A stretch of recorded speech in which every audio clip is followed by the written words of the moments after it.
भगवान जी, आपने एक जगह पर ये लिखा था कि उपवास अन्न का ही क्यों? उसमें लोभ, लालच, क्रोध, चुगली या गंदे विचारों से उपवास क्यों नहीं? तो इससे क्या अभिप्राय था और मतलब ये कैसे किया जा सकता है? अच्छा। हाँ, ये मैंने एक जगह बोला है कि भाई उपवास जब हम रखते हैं तो हम शरीर के लिए रख रहे हैं। वही शरीर फ़िल्टर हो, स्वस्थ हो, डिटॉक्सिफ़ाई हो जाए। ठीक है। कोई लोग जो है हफ्ते में 2-2 3-3 दिन व्रत रखते हैं। सोमवार का अलग, शनिवार का अलग, मंगलवार का अलग। तो ये शरीर तक सीमित क्यों है? क्योंकि हम शरीर तक ही सीमित हैं। विचारों से हमें कोई प्रॉब्लम ही नहीं है। क्योंकि उन विचारों के हथियार से ही हमें समाज में जीने की प्रेरणा मिल रही है। ये हथियार ना हो तो समाज कुचल के फेंक दे हमको। लेकिन ये जो समाज हमको दे रहा है लगातार, ये हमको सारी बुराइयां हमारे अंदर और जड़ों तक पैदा कर दे रहा है। जड़ें और मजबूत हो जा रही हैं हमारी इन सारे विकारों के कारण। तो लोभ लालच का हम क्यों ना उपवास करें? गंदी बातों का हम क्यों ना उपवास करें? बुरे विचारों का हम क्यों ना उपवास करें? तो ये बहुत अच्छी बात बोली है, मैंने बोली, जिसने बोली। लेकिन इसको हम कर कैसे पाएंगे? तो आप कोई भी ऐसा दिन चुन लीजिए, ठीक है, जिसमें आपको बहुत ज़्यादा पब्लिक से मिलना हो। जैसे मार्केटिंग वाले हैं, सेल्स वाले हैं, उनको तो झूठ ही बोलना पड़ता है। भाई किसी चीज़ में एक गुण है, आपको 10 गुण बनाने पड़ते हैं उस चीज़ के, और बढ़ा चढ़ा के बोलना पड़ता है। तो एज इट इज़ सत्य नहीं है, लेकिन वो मिला जुला मिक्सचर हुआ सत्य है जो बिल्कुल असत्य है। ठीक। तो अब कोई ऐसा दिन चुन लें कि आपको बहुत सारे लोगों से मिलना पड़े। अब मैं कोई ऐसा दिन नहीं बोल सकता हूँ कि अरे संडे हो, उस दिन भैया चुपचाप रहना, बिल्कुल कुछ गलत मत बोलना। बात ही नहीं करोगे किसी से, संडे को सोते रहोगे, वीकेंड पार्टी मना के आओगे, 11 बजे उठोगे, पूरा दिन निकल जाएगा। उसके बाद सोते सोते हैंगओवर उतारते उतारते शाम हो जाएगी। फिर तुम कहीं टीवी भी देखते देखते, मूवी देखते हुए फिर तुम सो जाओगे। तो उस दिन तो तुम्हारा कहने का कोई मतलब ही नहीं है कि मैं तुमको कहूँ कि उस दिन तुम अपने विचार शुद्ध कर लो, उस दिन उपवास कर लो। किसी दिन ऐसा जिस दिन आपको लगे कि आप बहुत ज़्यादा बात करेंगे, चाहे फ़ोन पे, चाहे मिल के, किसी से भी, चाहे गुरु हो, चाहे गुरु भाई हो, चाहे अपना बॉस हो, चाहे कोई क्लाइंट्स हो, चाहे टीचर हो, स्कूल में आपके साथ पढ़ने वाले लोग हों, कैसे भी लोग हों, तो आप वैसा दिन चुन लें। और उस दिन ऐसा प्रण करें, प्रातः काल ही प्राणायाम कर लें 5-10 मिनट, और आधा घंटा ध्यान कर लें। और उसी ध्यान में हर सांस के आने जाने पे अंदर प्रेरणा डालते चले जाएं कि आज के दिन, आज सोमवार है या मंगलवार है, अपना नाम लेके, अपना नाम बोलिए, मैं प्रिंस, मैं विमल आज ये प्रण करता हूँ। जो भी आपको शब्द समझ में आता हो, प्रण बहुत अच्छा शब्द है, लेकिन जो भी आपकी प्रादेशिक भाषा हो उसके अनुसार आप वो कर लीजिए। मैं कसम खाता हूँ, मैं वादा करता हूँ, मैं वचन लेता हूँ। और सिर्फ शब्द से नहीं, जबान से नहीं, अंदर आत्मा से ऐसा प्रण ले लीजिए कि आज के दिन ना तो मैं किसी से अपशब्द कहूँगा, ना मैं किसी के बारे में उल्टा बोलूँगा, ना मैं आज किसी के बारे में कोई भी विचार लेके आऊँगा। और अगर विचार आएगा तुरंत उसको अंदर से क्रॉस कर दूँगा। जैसे अंदर से विचार उठा, आपको पता चला कि ऐसा मेरे अंदर से आ रहा है और वाणी पे आने वाला है, तो तुरंत अंदर से एक क्रॉस मार दीजिए, उंगली से ही क्रॉस मार दीजिए, नाखून लंबे पैने कर लीजिए, अंदर क्रॉस मार दीजिए, उसको देखिए वो धराशायी हो गया। उसके बाद आप फिर देखेंगे कि वो नहीं आ रहा है। हालांकि बहुत बारीक मामला है, सिर्फ बहुत अच्छे ध्यानी साधकों के साथ ही हो पाता है, लेकिन फिर भी हम प्रयास तो कर सकते हैं, प्रण ले सकते हैं, वचन ले सकते हैं कि आज के दिन, एक दिन तो हम कर सकते हैं ना। तो एक दिन अब लोग बहुत ज़्यादा खाने पीने के बारे में मैं नहीं बोलूँगा इसमें, क्योंकि लोग कर लेते हैं बैलेंस।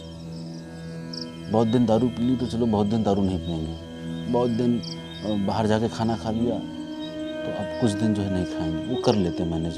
लेकिन इस चीज़ पे ध्यान नहीं जाता किसी को कि हमें विचार भी शुद्ध करने हैं। तो हमको एक दिन ऐसा चुन लेना है कि हफ्ते में एक दिन हम ऐसा करेंगे ही करेंगे, और वो हमेशा ध्यान रहे। लोगों को ध्यान नहीं रहेगा तो वो अलार्म लगा लें, और उस दिन प्रातःकाल उठ के जो मैंने बताया उस तरीके से करके, प्रण करके ये करें। आज मैं जो कि लोग एक दूसरे के बारे में पीछे से बुराई करते हैं, उसने ऐसा क्या बताया, उसने ऐसा क्या बताया, वो हम ये सोच लें हम आज ये नहीं करेंगे, कोई भी एक चीज़ भी चुन लें कि आज हम ये चीज़ नहीं करेंगे और हर हफ्ते में इसको इस दिन पे मैं कंटिन्यू करूँगा कि इस दिन में ये नहीं करूँगा। फिर लोग झूठ बहुत बोलते हैं।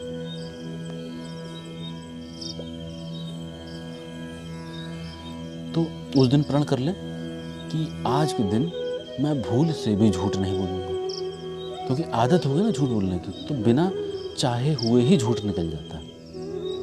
जैसे क्लेप्टोमेनिया एक बीमारी होती है, तो आप किसी घर जाएंगे, अगर आपको क्लेप्टोमेनिया बीमारी है तो आप कुछ नहीं है तो उसके घर में एस्ट्रे पड़ा तो एस्ट्रे उठा के अपने जेब में रख लेंगे, आप किसी काम का नहीं है, लेकिन आपको चोरी करने की बीमारी होती है। कुछ नहीं, खड़े हैं, सिगरेट फूंक रहे हैं, गाड़ी खड़ी है, हाथ टेक के खड़े हैं, चलो नट बोल्टी खोल लेते हैं, शीशा ही खोल के ले जाते हैं। मतलब वो चोरी की आदत है उसको अंदर, उसको जब तक उसका वो चोर सेटिस्फाई नहीं होता है तब तक उसको अंदर चैन नहीं पड़ता है। तो इसी प्रकार से झूठ का हो गया है कि ऑटोमेटिकली झूठ आता ही आता है, क्योंकि उसको पता है मैं सच बोलूँगा तो यहाँ प्रॉब्लम हो जाएगी, तो वो झूठ एकदम आदत बन गया है, वो चाहे ना चाहे आता ही आता है। तो लोग ऐसे बोलते हैं क्योंकि झूठ बोल के काम बन जाते हैं, लोगों को काम निकालने होते हैं। क्योंकि हम बोलते हैं ना कि भैया ये सब बाबा के चक्कर में मत पड़ो, स्वयं साधना करो, स्वयं के कष्ट काटो, ध्यान करो, साधना करो, बाबा की साधना करो, ठीक है। तो और हम एस्ट्रोलॉजर भी हैं, तो एक तरीके से अगर देखा जाए आर्थिक दृष्टिकोण से तो हम अपने ही पैरों पर कुल्हाड़ी मार रहे हैं, क्योंकि हम एस्ट्रोलॉजर के पास जाने के लिए मना कर रहे हैं और हम खुद एस्ट्रोलॉजर हैं, ठीक है। तो हम सही राह दिखा रहे हैं। ऐसा नहीं कि हम एस्ट्रोलॉजी नहीं करते हैं, लोगों को एस्ट्रोलॉजी के माध्यम से भी बताते हैं जिनको नहीं हिम्मत होती साधना करने की। तो ये उसी प्रकार से है समाज में कि आप सच बोलेंगे तो आपका काम रुकेगा, अटकेगा। कलयुग है, झूठ है, माया जगत है, तो उस प्रकार के हथकंडे अपनाएंगे तो आपके काम बनते चले जाएंगे, क्योंकि लोगों को वही लुभावने शब्द पसंद है, सत्य कटु वचन को सुनना नहीं चाहता। तो ऐसा प्रण कर लें कि आज मैं सिर्फ सत्य बोलूँगा, सत्य के अलावा अगर मुझे मौन भी रहना पड़ रहा है तो मैं मौन रह लूँगा, लेकिन झूठ नहीं बोलूँगा। शुरुआत में ऐसे करें और आप देखेंगे कि आपने जो ये प्रण करे 4-5 कि आज मैं कुछ भी बुरा विचार नहीं लेके आऊँगा, किसी के पीठ पीछे कोई बात नहीं करूँगा, सामने है तो बात करूँगा। कभी आज के दिन मैं किसी के लिए गाली गलौज नहीं करूँगा, क्योंकि दिल्ली एनसीआर में, इधर पंजाब साइड में जो है ये इनकी जो वाणी है ये इतनी गंदी है कि ये माँ बहन की गाली दिए बिना न सुबह करते हैं न रात करते हैं। मंदिर में दिया प्रज्वलित करके आ रहे होंगे और आके तू कहाँ आ गया, कोई मित्र मिल गया, मतलब अंदर शब्द जो है चालीसा करके आ रहे हैं, आरती करके आ रहे हैं और तुरंत निकल के, तो वो क्या उनकी आदत होगी, उनको यही नहीं पता है कि ये गाली है, ठीक है, और वो समझेंगे भी नहीं कभी। तो ऐसे लोगों को ये धीरे धीरे प्रण अपने बढ़ाते चले जाने चाहिए, कम से कम एक दिन। तो आप जब देखेंगे ना पूरे दिन में और जब रात को लेटेंगे तो आप विश्वास मानिए कि आपकी आत्मा इतनी हल्की आपको महसूस होगी, आपका स्ट्रेस लेवल इतना लो रहेगा, आपका क्रोध, आपके जो बुरे विकार जो आपके दिन भर में आपकी वाइब्रेशन, आपकी एनर्जी इतनी गंदी कर देते हैं, वो सब बिल्कुल शांत दिखेगा। और मैं प्रैक्टिकल चीज़ बता रहा हूँ, ये मेरे को सुनने से ही लोगों को पता चल जा रहा हो कि हाँ सही कह रहा है बंदा, लेकिन करेंगे नहीं, विरले करते हैं। यूट्यूब चैनल तो सिर्फ एंटरटेनमेंट के लिए है, लोग मज़े लेने के लिए सुनते हैं।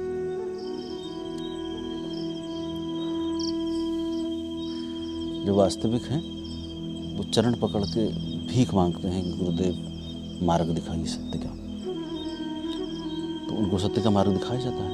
लेकिन जो कमज़ोर चित्त के हैं, जिनके अंदर पाप इतनी जड़ें जमा चुका है कि उनके अंदर हिम्मत नहीं कि बैठ सकें 10 मिनट भी शांत, जिनके अंदर इतनी हिम्मत नहीं कि कोई अगर सामने से कुछ उनको बोल दे तो वो अपने आप को देख पाएँ कि मेरा अहंकार मेरे अंदर से गाली बकवा रहा है। इतने नपुंसक साधक हैं, इतने नपुंसक लोग हैं इस समाज में। वैसे बड़े हिम्मती हैं, अभी गोली मारने कहो तो गोली मार दें क्रोध में, उसको पागलपन कहा जाता है। मैंने पहली वीडियो में बताया कि बंदूक खरीद के गोली मारना कोई बहुत बड़ी बात है, लेकिन बंदूक लेके उसके अंदर गोली हो भरी हुई और आप उसको चला ना रहे हो आपके क्रोध आने पर, जब सामने आपका शत्रु हो, तब एक्चुअली असली पौरुष होता है। ये सब तो नपुंसक हैं। छोटी सी परिस्थिति विपरीत आई उनके सामने और उनकी फट गई और उनके मुंह से जो है उटपटांग बातें निकलना शुरू हो गई। इनको नपुंसक साधक बोला जाता है। और ये सेम वैसे ही हैं किसी पागल के हाथ में जो है चाकू दे दिया तो वो मार तो दूसरे को रहा है, अपने को भी मारेगा, दूसरे को भी मारेगा। तो ये लोग पागल कैटेगरी में आते हैं। ये किसी भी क्षेत्र के को बिलोंग नहीं करते हैं। तो ऐसा करके देखें कि कोई भी आप में हिम्मत नहीं है, मैं जानता हूँ, तो कम से कम कोई एक चीज़ ले लें, एक चीज़ पे वचन ले लें, उस पर पूरी ऊर्जा लगा दें, क्योंकि 10 चीज़ आपको ही नहीं याद रहेगी क्योंकि इतने अभ्यस्त हैं। 100 झूठ बोल लेंगे, उसके बाद याद आएगा अरे यार प्रण किया था सवेरे, चलो अच्छा अब से कर लेते हैं, तो प्रण तो टूट गया। लेकिन इसका मतलब ये नहीं कि आप ना करें। जब आपको याद आए तब आप उस प्रण को जो है मजबूती से उसी समय से लागू कर दें कि चलो अभी 5 घंटे बचे हैं पूरा दिन होने में, कम से कम 5 घंटे तो करें, ठीक है। और आप ये समझिए जितनी भी बीमारियां हैं उसमें से डॉक्टर खुद कहते हैं, साइंटिस्ट कहते हैं, ये 80-90% बीमारियां तो आपके मानसिक में जो मानस में जो स्ट्रेस होता है ना, जो तरंगे होती हैं, वो गांठें आपकी बनाती हैं, वो बीमारियां आपको देती हैं। स्ट्रेस आपको सारी बीमारियां देता है ना। बीपी ले लीजिए, चाहे डायबिटीज़ ले लीजिए, जितना भी लीवर संबंधित ले लीजिए, जितनी बीमारी हार्ट संबंधित ले लीजिए, सब आपके मानसिक जो पीड़ा है उसके कारण आती है। तो ये जब शांत होना शुरू हो जाएगा तो स्वतः ही आपके शरीर के उपवास के मायने भी धीरे धीरे खत्म होते चले जाएंगे, अगर आपने मानस के स्तर पर, मानसिक स्तर पर अपने आप को शुद्ध करना शुरू कर दिया। तो आप रात में देखेंगे जब सोने जाएंगे तो एक अलग सी आपको शांति अपने आत्मा के लेवल पे समझ में आएगी। और मैं आपको ये भी बता दूं, उस शांति को आप अवॉइड करना चाहेंगे क्योंकि आपके अंदर एक नई प्रफुल्लता जन्म ले रही होगी। चलो 12 बजने वाले हैं, कल से झूठ बोलना है, कल से माँ बहन तोलनी है सबकी, है ना। तो लेकिन ये धीरे धीरे होगा। तो अगर आप 2 दिन करना चाहें, हफ्ते भर करना चाहें, ऐसा प्रयोग करके देख लीजिए, तो आपको डेली अपने आत्मा के स्तर में सुधार महसूस होगा, है ना। ये तो मैं अभी समझा रहा हूँ, इसलिए मैं लगातार ये वीडियोस डाल रहा हूँ क्योंकि मैं धीरे धीरे जो है अपने आप को सभी साधकों से विदा ले रहा हूँ और मेरे से कभी किसी साधक को कोई साधना नहीं मिलेगी और ना ही मैं किसी के लिए अवेलेबल रहूँगा। मैं धीरे धीरे सबको जो है मुक्त कर रहा हूँ और किसी दिन अनाउंसमेंट करूँगा मैं कि भाई जिसको आके मिलना है बात कर ले आश्रम में अंतिम बार, और इसके बाद जो है सब मुक्त है, मुझे कोई नहीं चाहिए। ठीक है, मुझे लग रहा है प्रश्न का उत्तर हो गया। धन्यवाद।